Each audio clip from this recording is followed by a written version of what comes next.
The Trump administration issued a new round of tariffs on Chinese goods Tuesday as the U.S. trade war with China intensifies. The new levies take aim at industrial supplies, chemicals, car parts, and more.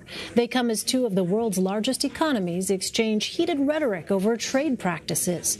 Last month, President Trump approved a $12 billion package to help American farmers hurt by Chinese tariffs on U.S. goods such as soybeans. Chris Gibbs, one Ohio soybean farmer who voted for Mr. Trump in the 2016 election, published an opinion piece in the New York Times with some harsh words for the president's policies. And Chris Gibbs joins me now from Maplewood, Ohio. Chris, thanks so much for joining us. Hi, Elaine. So tell me about being a soybean farmer. How did these tariffs impact you personally?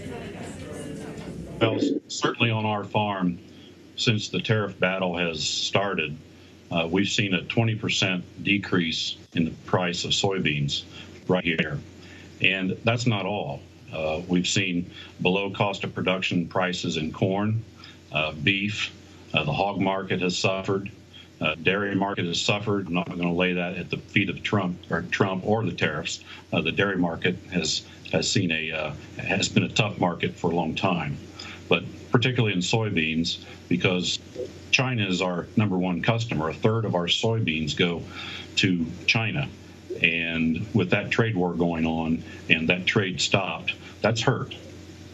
Well, as you know, the president has said previously that farmers will be able to, quote unquote, take it in reference to the negative impact of the tariffs. How do you see it? Well, there's two speeds of take it. And certainly when the president stands and says that we can take it, who's going to disagree if you're a farmer? Because you don't want to appear weak. But let me tell you, this is how this works. Can we take it? Can we take it on our soul? Can we take it in our heart? Listen, farmers don't run, we don't spook, we don't hide. We can take that, but it's the wallet where we can't take it. It's the economics where we can't take it.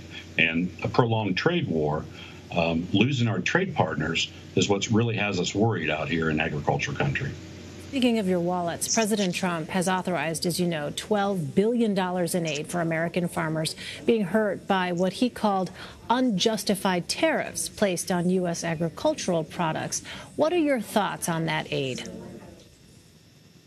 Well, that aid is what sparked my pretty poignant opinion piece.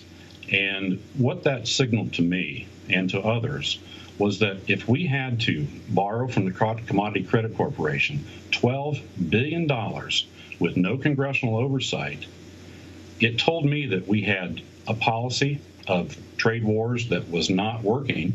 It also told me that we were in for a long, prolonged fight.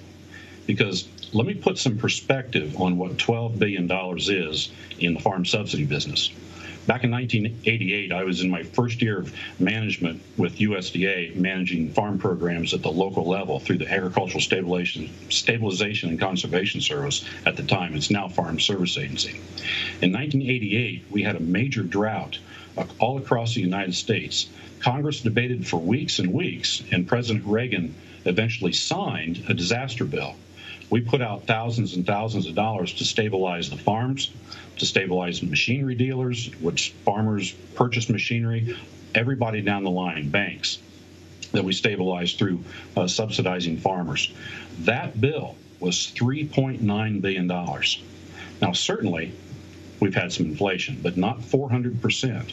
So I wanted to let folks know what $12 billion looks like to essentially sedate, if you will, the agricultural community so that we keep rhetoric down while this tariff battle's going on. So then, based on what you just said, what do you think really needs to be done in order to help farmers like you who are being impacted by this? Well, what we haven't seen to date is a clear vision of what the end game is. What we get from the administration, unfortunately, is that all of the trade deals that farmers worked on for years are dumb and not working, and that they will be great later. Well, in agriculture country, we want some some enumeration of that. What does it look like? Give us an idea of what winning looks like. Where are we going so that we can follow? That's what we're looking for.